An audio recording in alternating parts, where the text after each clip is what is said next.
Hi friends, welcome to my channel. இன்னைக்கு நம்ம similarity based previous year question பார்க்கலாம். So first problem பாருங்க 8, 17, 15. So இதில் என்ன logic யூஸ் பண்ணியிருக்காங்க அப்படின்னா இந்த middle number square minus first number square பண்ணோம்னா நமக்கு third number squareக்கு ஈக்குவலாக இருக்குது ஓகேவா.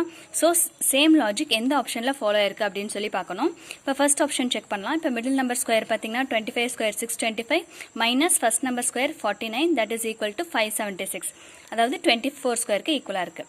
ஸோ இந்த சம்க்கான ஆன்சர் பார்த்தீங்கன்னா ஆப்ஷன் ஏ. செகண்ட் ப்ராப்ளம் பாருங்கள் 14, 44, 8. ஸோ மிடில் டேர்ம் வந்து ரொம்ப பெருசாக இருக்குது when compared to other two. So இதில் ஏதோ ஒரு லாஜிக் யூஸ் பண்ணியிருக்காங்க. அப்போ என்ன லாஜிக் அப்படின்னா இந்த ரெண்டு நம்பரையும் ஆட் பண்ணணும். ஸோ ஆட் பண்ணோம்னா 22. ஸோ அதை 2ஆல் மல்டிப்ளை பண்ணால் நமக்கு மிடில் டேர்ம் கிடச்சிருக்கு. ஸோ சேம் லாஜிக் எங்கே ஃபாலோ ஆயிருக்கு அப்படின்னு சொல்லி செக் பண்ணணும். இப்போ ஆப்ஷன் சியில் வந்து சேம் லாஜிக் ஃபாலோ ஆயிருக்கு. ஸோ இந்த ரெண்டு நம்பரையும் ஆட் பண்ணி 2ஆல் மல்டிப்ளை பண்ணால் நமக்கு 32 கிடைக்குது. ஸோ தேங்க்யூ ஃபார் வாட்சிங். ப்ளீஸ்